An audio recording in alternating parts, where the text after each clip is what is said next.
Hi everyone, and welcome to today's class. Today we are introducing the concept of probability, the concept of statistics. And in today's class, we shall be looking at the various concepts that are, for instance, the meaning of statistics and other terms that are used alongside the term statistics. So in today's class, we shall just be laying down on the terminology that we shall be adopting in the remaining part of the course. So the term statistics can be looked at from two perspectives. Number one is a numerical collection of facts, like the information that we are currently receiving from the Minister of Health about the number of people who are tested for COVID-19, the number that has recovered, the number that has tested positive, the number that has passed on, and so on and so forth. Okay, even the information sometimes we get from the Ministry of Education on the number of, for instance, the number of children who set for KCPE or KCSE, how many got grade A, how many will be admitted to national schools, and so on and so forth. So those numerical summary values, they are statistics. You can also look at statistics from a broader perspective, and that is as a discipline, as an area of study.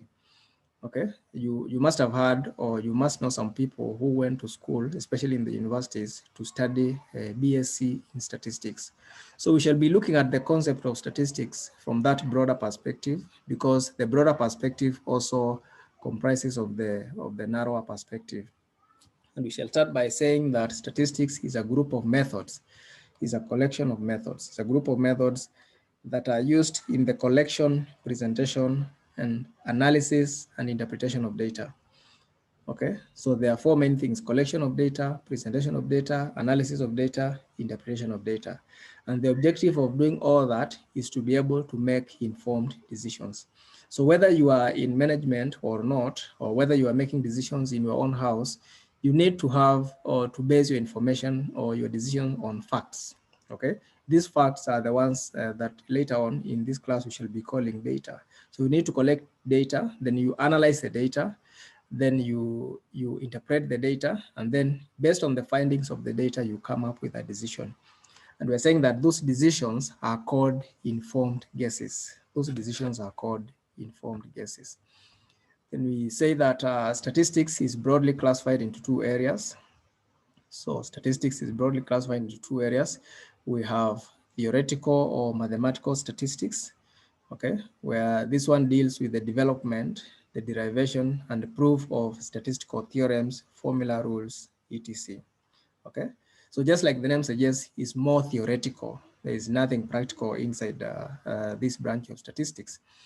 Okay, then we have the applied statistics, or we have the applied statisticians, and this is where you find the application of the rules, the formula, the laws that were developed by the theoretical by the theoretical statisticians. You use those rules, those formula, etc., to solve real world problems. And real world problems are found in almost every department of our ministry, every department of your company, every sector of the economy. You will find that there are problems that need to be solved based on data. Closer home, as students of business management, you will find that real world problems will be found in finance, okay?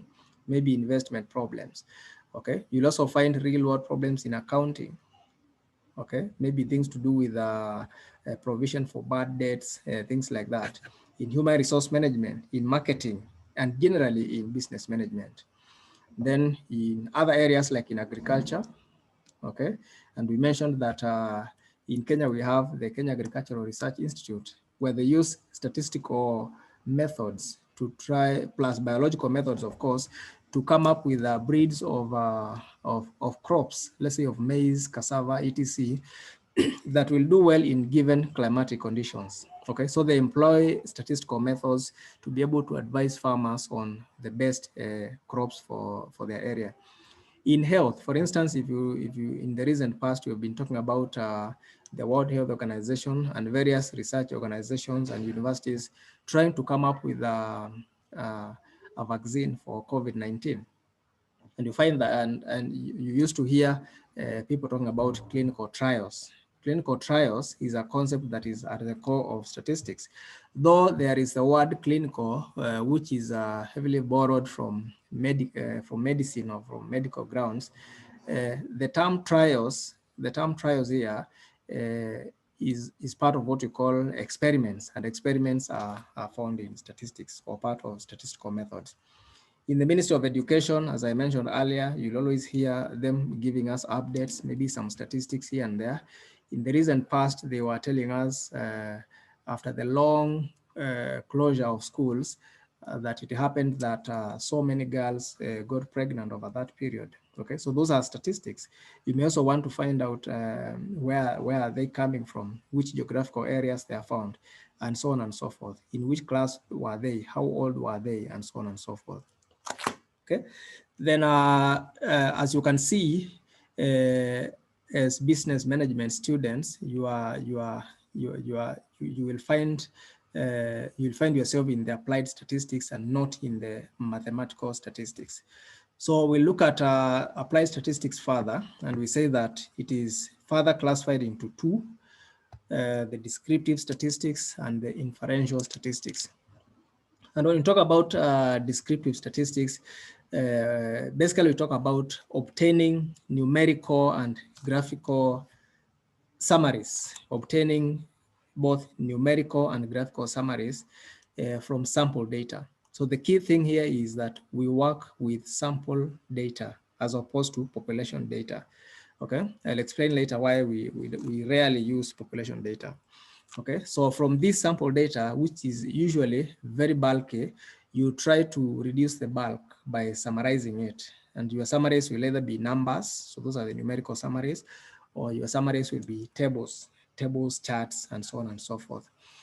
Then on the other hand, we have inferential statistics, which consists of methods that use the sample results obtained under descriptive statistics. So you use the information obtained under descriptive statistics to try and make predictions. You try and make predictions about population parameters. Okay, and there are these two terms that I want us to get. Number one is the concept of statistic, a statistic singular, and that this is the narrower perspective of the concept of statistics. Okay, so here we're saying that a statistic is a numerical value, a numerical summary value that is obtained from a sample. A numerical summary value that is obtained from a sample is what we are calling a statistic. And if you have more than one summary values, you call them statistics. Okay. Then a parameter, on the other hand, is a numerical summary value for our population. A numerical summary value for our population. And then we are noting that parameters are always assumed to be unknown. We always assume that parameters are known. And that brings, and that's where the logic of estimating parameters comes in. Because they are unknown, we use the known statistics to estimate the unknown parameters. Okay. Later on, I'll mention is because we assume that populations are infinite. And if a population is infinite, then basically it is not possible, in quotes, it's not possible for you to collect data from an infinite population, because maybe you need infinite time. You also need infinite space to write all those numbers. So to avoid all those challenges, you decide to choose a subset of that population. And that subset is what we are calling a sample. Then you work with the sample results to try and estimate what is unknown or the truth. That is the parameter, the population parameter. Then we have this chart here, or this chart here, which summarizes the way statistics can be classified, where you have the concept of statistics on top. Then you have the two areas of statistics, the mathematical, theoretical, the theoretical, and then on the other side, we have the applied statistics. Then we're saying that applied statistics can be further classified into two. We have the descriptive statistics and the inferential statistics. And then if you were to go to the details of the descriptive statistics, we mentioned that we use sample data. Very important that we use sample data to obtain graphical, and graphical summaries come in the form of charts, in form of graphs, tables, and so on and so forth. Then the numerical summaries are what we saw in the course outline being called the measures of central tendency. Okay, so the measures of central tendency are examples of what you're calling the numerical summaries. Then we also have the measures of dispersion. Measures of dispersion, we'll be discussing them in details later. And then measures of skewness, etc. So these items listed here are majorly what will constitute this unit or this course. So basically this course, Business Statistics 1, will be covering descriptive statistics. We'll be covering descriptive statistics. Later on, for those who will be doing Business Statistics 2, your focus will shift now to inferential statistics. And here you will be talking about, so here we said that we make predictions about population parameters. We make predictions about population parameters based on sample results. Based on the sample, based on these guys, based on the summary, numerical summary, summaries that you get from the sample. And statistical inference will mainly come in two ways. So statistical inference entails what we call estimation. So under statistical inference, you'll talk about estimation, okay? And estimation will come in two ways, where we have the point estimation, then you have the interval estimation. I'll not go to the details now. The interval estimation. And on the other hand, here we have hypothesis testing. Hypothesis testing. So those are the key procedures or the main procedures in statistical inference. Okay, so but this one is now, this will be found in another unit called STA 2101. That's where you will cover this. You'll also cover this. But in this class, we'll be covering what is on the left-hand side. Okay. Any question? Any question as far as what we've just said is concerned? All right, so we move on to the definition of other important terminology or terms, and we're going to start with the term or the concept of population. And the concept of population is very much related to something that you learned in Mathematics 1. You must have come across the term universal set. Under set theory, you must have come across the term universal set, where we say that a universal set is a collection of all the elements that we're interested in. So in the context of statistics, that's what we call a population. So here we're going to say that this refers to a complete set. Refers to a complete. When it's complete, it means that nothing is left out of all the individuals. A complete set of all the individuals. And individuals here can also be items, can also be objects, whose characteristics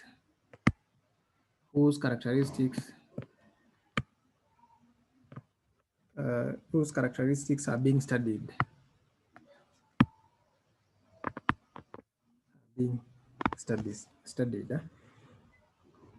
And we say that the population being studied, the population that is being studied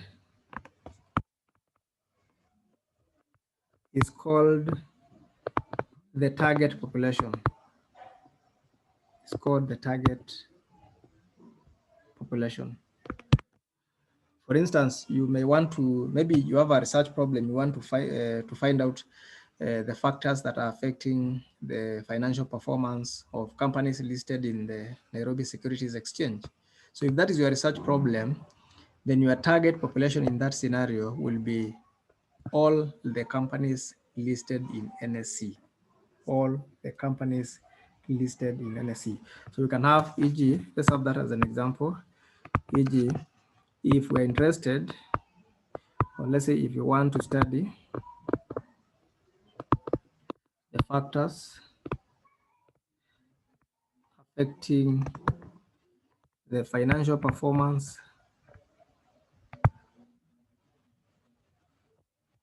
of companies listed in NSE, companies listed in the Nairobi Securities Exchange, then the target population here, the target population here is, let me put it in quotes, is in quotes, all the companies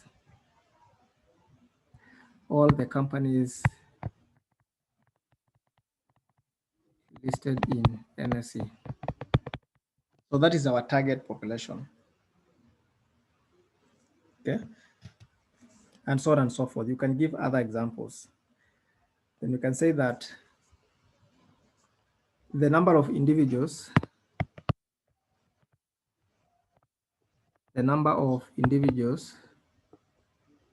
or objects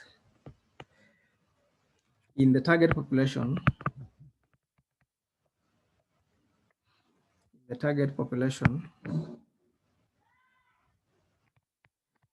is called the population size. Is called the population size of the population, usually denoted by capital N. Usually denoted by capital N. Okay.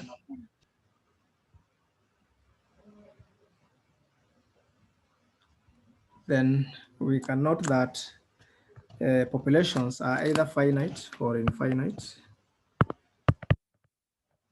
Populations are either finite or infinite. Finite means that the number of individuals or the number of objects in the target population is countable and known. So finite means countable or known. The number is known, okay? Like the companies listed in NSE, the number is known. So that's a finite population, okay? But we also have what we call infinite population, where the number of elements in the target population is uncountable or unknown. It may be uncountable because the number is extremely large, or it may just be unknown because for some reasons you may find that you may not be able to know how many elements are in that population. Okay, so, and for convenience, we always assume that we are working with infinite populations, because if we assume that we are working with infinite populations, then we will not attempt to collect data from everyone. But if we assume that if the population is finite, then it is possible to collect data from everyone. But for convenience, we always assume that we are working with infinite populations, and for that reason, we do not attempt to collect data from every individual in that population. Okay, so and that is where the concept of now picking a sample comes from. And then once you work with a sample, you are going to have the sample summary values, which do not represent the truth, because the truth is the parameter. So once you get the summary value from the sample, you try and estimate the truth, and the truth is the parameter. And that is the process we are calling now inferential statistics. Okay. So that's the concept of the population. We'll be mentioning it so many times. Now, very much closely related to that is the concept of a sample.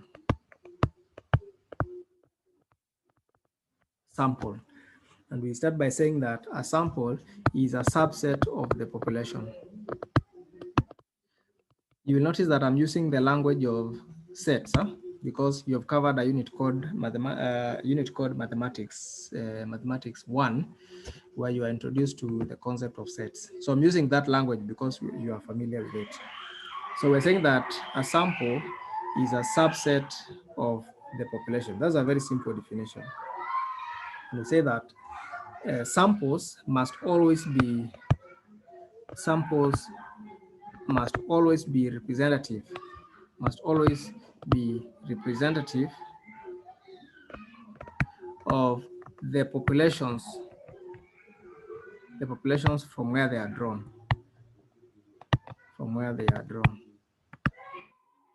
So when you are picking a subset, or if you're analyzing a data from a sample, then the sample must be a true representation of the population. So when we talk about representative here, it means that it should have almost all the features of the population that you are studying. Because if that is not, if you pick a sample which is not representative of the population, it means that we'll be having a biased sample.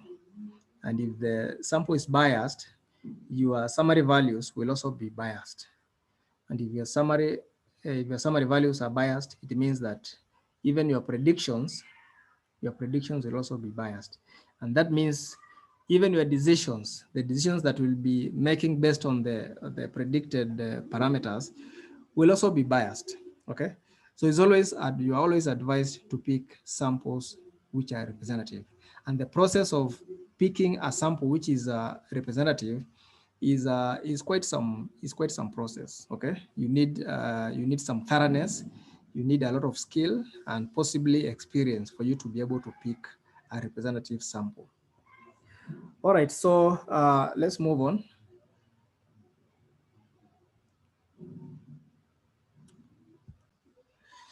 So let's move on, and we continue by saying that the collection of information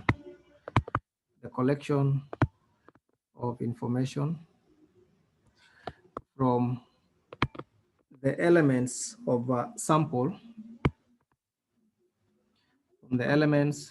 of a sample, or population, in case we are dealing with a finite population, is called a survey. Is called a survey. So that's a new term that we are also defining, a survey, full stop. And we say that a survey that includes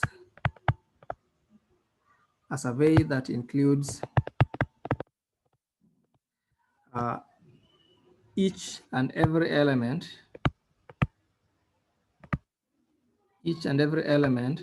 of the target population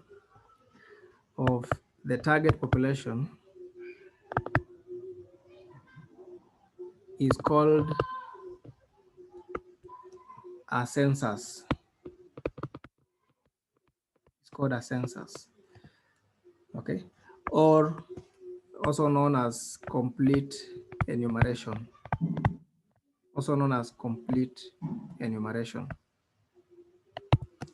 Okay. Then we say, on the other hand, a survey that includes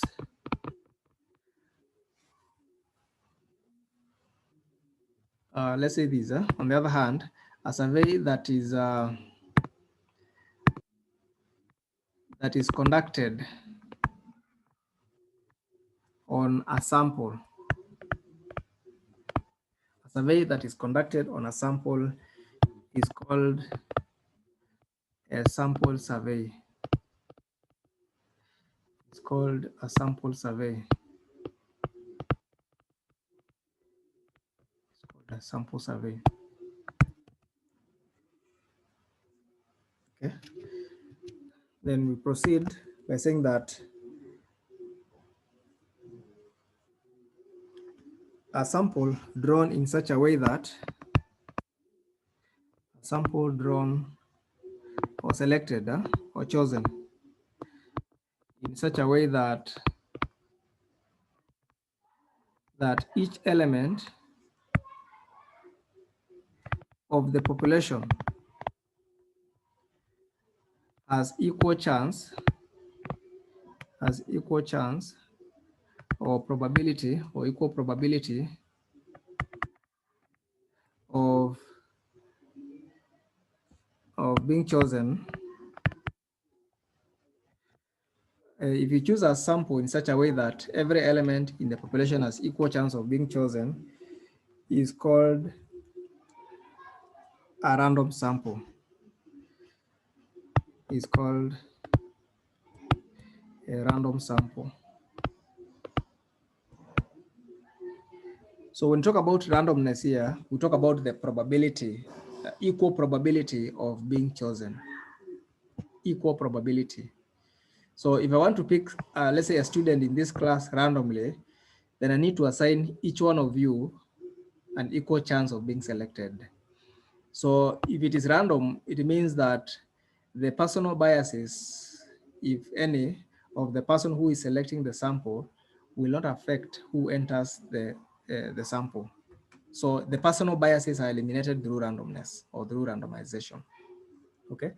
So there are various ways of making sure that your sample is random. You can use the lottery method, okay, where, for instance, if you want to choose, let's say my target population has only 3 elements, so 1, 2, and 3. 1, 2, and 3. Assume I have a small population of 3 elements. So just say that I have 3 elements and I want to choose one of them randomly. Choose one of them randomly. I want to choose in such a way that my personal biases, if any, do not affect who I'm going to choose. This may be individuals. This may be Mary. This may be John. This may be Peter. So I want to choose one of these individuals in such a way that I'll not be favoring any one of them. So I can decide to use the lottery method where I'm going to have, I'm going to write their names on small pieces of paper like this, identical pieces of paper like this. Then I fold them, I fold the pieces of paper in such a way that I can't see the names. Then after that, I mix them. I mix the three papers completely. I mix them completely. Then I can decide even to close my eyes and pick one of the rolls, one of the papers. Then the person chosen there will have been chosen out of chance. Will have been chosen out of chance, and everyone who was considered had the same chance of being selected. So that's one way of picking random samples.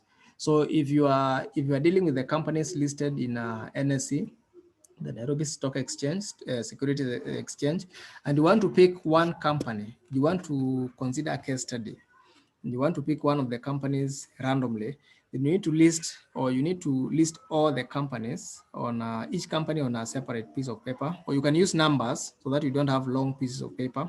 You can have papers labeled number 1 all the way to 60 if there are 60 companies. Then you fold the pieces of paper, you mix them thoroughly, then you pick one. Then the company that is represented by that number should be the one that you're going to study. So that's what we call randomness. But of course, when the number of elements is quite large, you may not want to use that method of a lottery method because it is tiresome, or sometimes it may not be very effective. So nowadays you use random numbers which are generated by computers. By just typing a small command in your computer, you're able to get a sample which is purely 100% random. So this is very key in statistics because we always work with random samples, because if it's not randomly selected, then it's likely to be a biased sample. Okay. Then let's say that, let's continue by saying that an element, or sometimes also called a member, an element or a member of a sample or a population, can be of a sample of a population, is a specific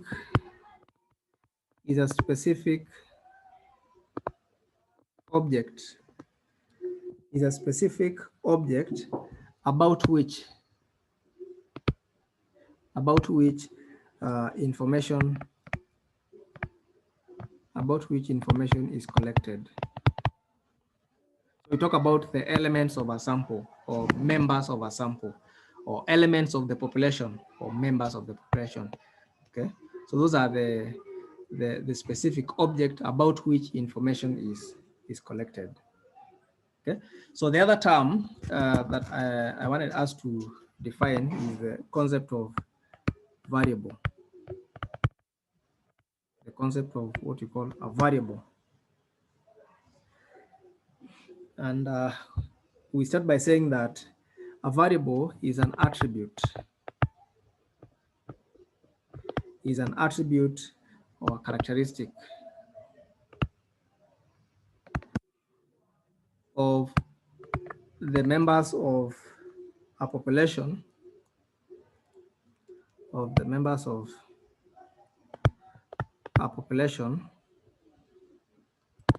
sample, which assumes an attribute which assumes different values,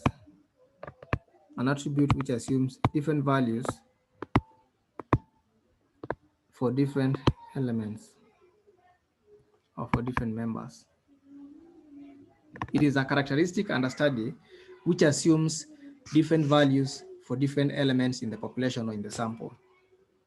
For instance, in this class, I can say that height, I can use height as one of my study variables, because if I measure the heights of students in this class, then I expect to be getting a different value as I move from one individual or from one member to another.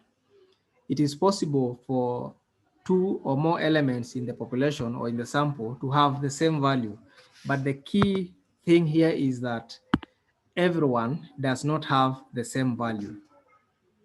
The key message is that every member of the population does not have the same value, does not have the same measure, okay? So if it happens that there's an attribute of your target population or your sample that is not changing from one individual to another, then that attribute is called a constant. And that's the opposite of a variable.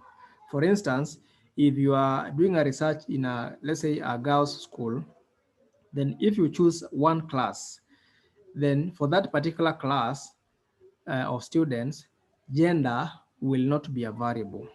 Gender will be a constant because every student in that particular class will be of the same gender.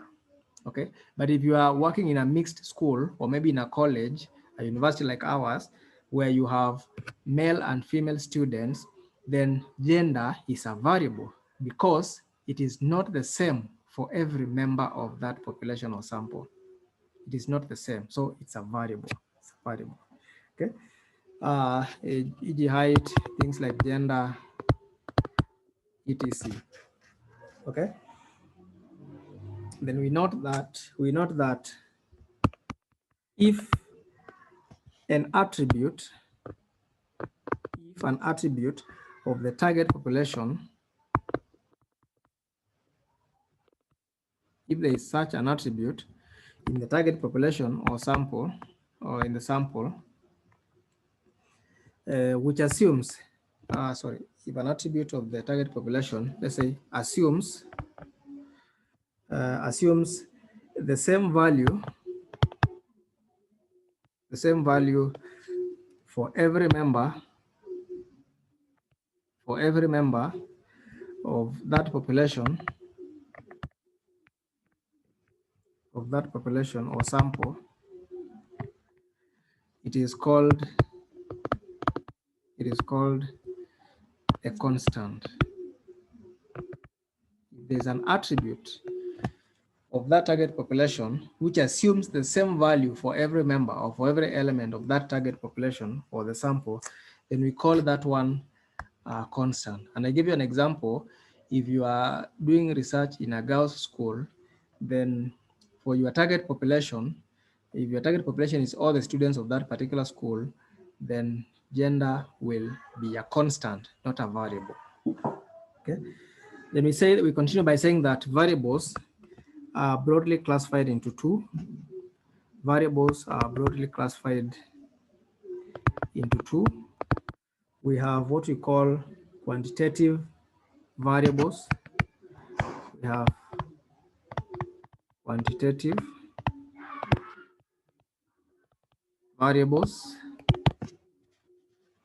and we say that these are variables which are measured numerically.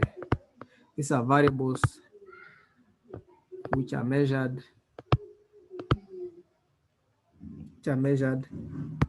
numerically. In other words, there are variables which are measured on a numerical scale. So the values are in form of numbers. The values are in form of numbers. We say that the data collected on a quantitative variable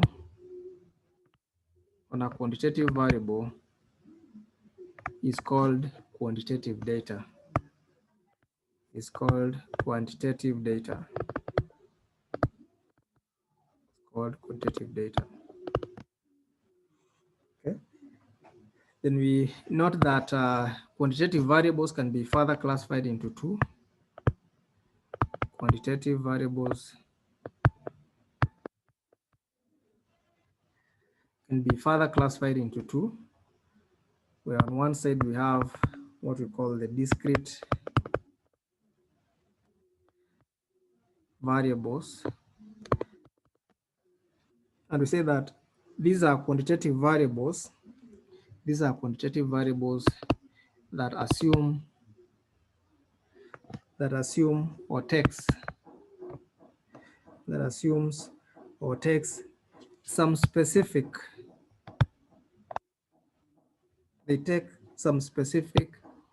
numerical values. So they take some specific numerical values, especially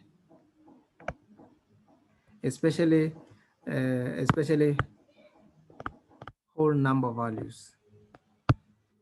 In most of the cases, they take whole number values, but not all the cases, not all the times. For instance, if you are conducting a survey in a certain estate in Nairobi or in your town, and then you are interested in finding out the number of children in every family that you are going to interview.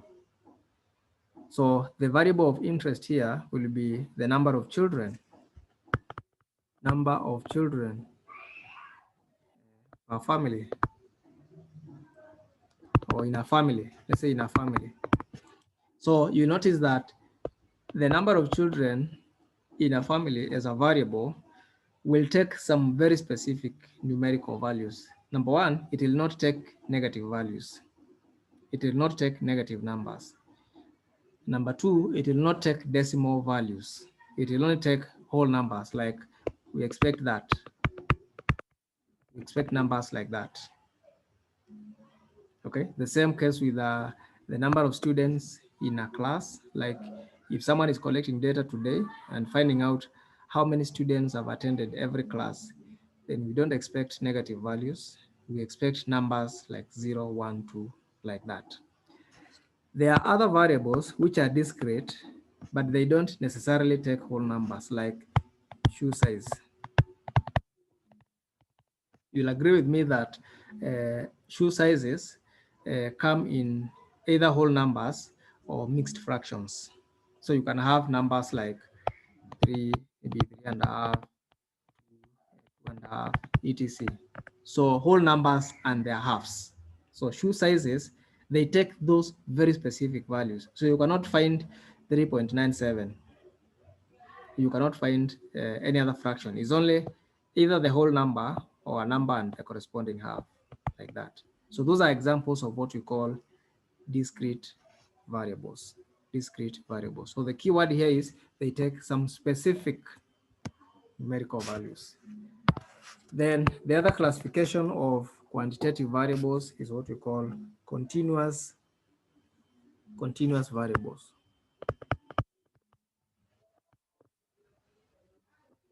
Continuous variables. And say that these are quantitative variables which assumes or takes any numerical value. They take any numerical value within a given interval. Within a given interval. Okay, or within a certain interval. And we note that they take both whole numbers and decimal numbers and decimal. They take both whole numbers and decimal numbers. Okay, something like height. If I'm studying the heights of students in my class, or maybe in a certain, the height of children in a certain school, okay, so height will either take a whole number or some number and some decimals, so on and so forth. Things like weight. Okay, so we say that these ones are they are continuous variables. Things like a time, you can think about the time taken to run a marathon for various competitors.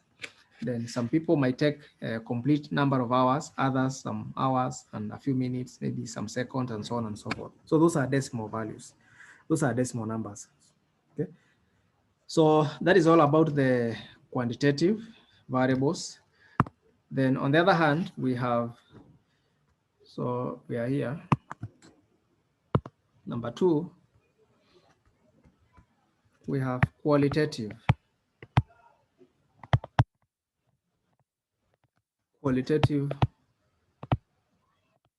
variables. Qualitative variables. And we say that these are variables. These are variables which cannot assume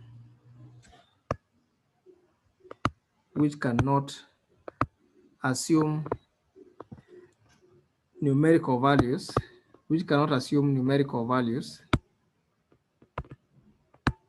but can be classified into two or more non-numeric categories, but can be classified into two or more non-numeric categories. We say that they are also called, let's say that qualitative variables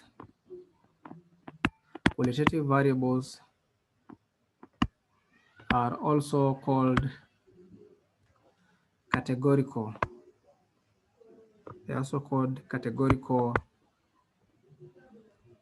variables. This term here is not widely used in social sciences. We prefer to use the word qualitative, but categorical variables are quite popular in sciences, in statistics and other sciences. And we note that data collected on such variables, that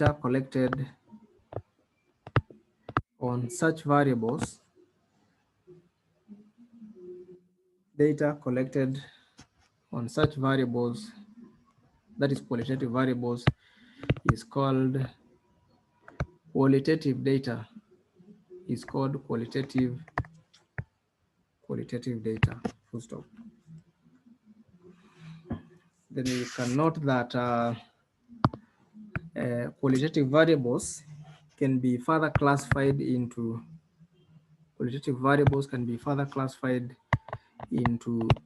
we have two main categories, but we are going to give three here. There are others like so the main ones are 1 and 2. So we have nominal variables. And when we talk about nominal variables, so these are variables whose data takes the form of, so the data here comes in the form of names or labels, which have no natural ordering, in them. They are just names, and there's no way you can arrange them from the smallest to the largest. A good example is the variable gender. We know gender, data may be in form of labels like this. This is a label. When you see that label, you know it represents female. Then you can also have this label here to represent male. Or you can have a name like this. This is a name. So we're saying the variables take either the form of names or labels or male. Okay, but you notice that these two names have no natural ordering in them. There's no natural ordering.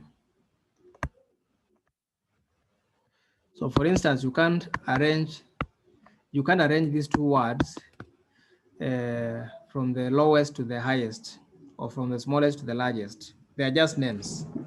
They are just names. Okay. And I want you to compare that and contrast with this, what we call the ordinal variables. And just like the nominal variables, the data takes the form of names and labels. Data takes the form of names or labels where, which have takes the form of names or labels which have natural ordering.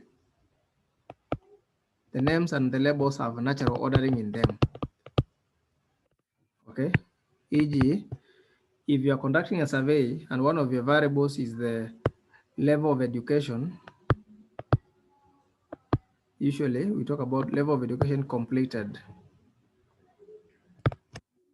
So someone will tell you the highest level of education completed is primary school,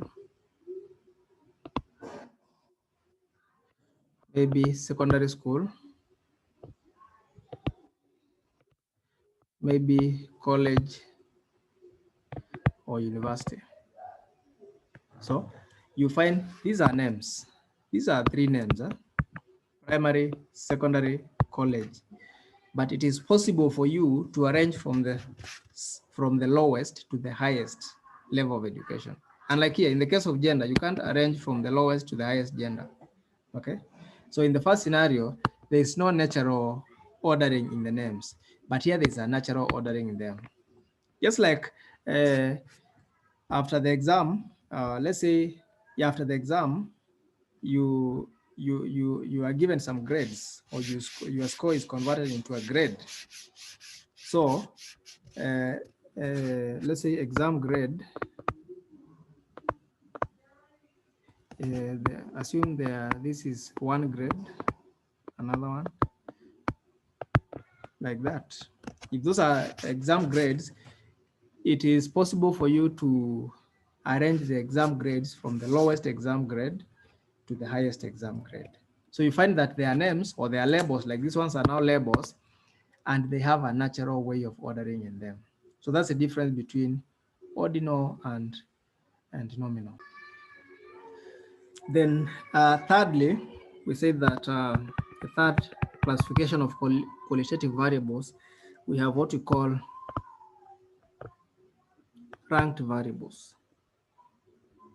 Okay, so when we talk about a ranked variable or ranked data, we talk about qualitative variables where the data will take the form of names or labels, but now we have ordering, but the ordering is not natural. The ordering is done by the researcher. The ordering is done by the researcher. So ordering is present, but it is not natural.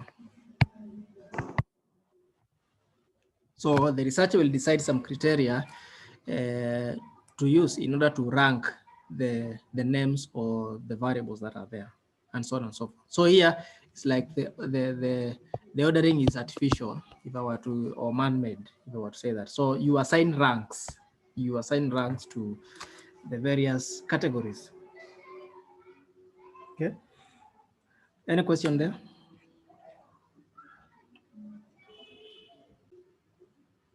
So this is a brief summary of the classification that you've mentioned above of variables. And we've said that when we talk about classification of variables, it's also the same as the classification of data, because there are no variables without data, and there's no data without variables. So we have variables or data. On one side we have quantitative variables or quantitative data. On the other side, we have qualitative variables or qualitative data. And we have under the quantitative, we have discrete variables or discrete data. And then we also have continuous variables versus continuous data, and so on and so forth. So these are a summary of what we have discussed up there. I want to give, before we conclude, I want to give some homework, and I'll be giving the homework in a short while. But this marks the end of today's class. So I'll be giving the homework offline. So this marks the end of the class. Let's meet next week. Thank you.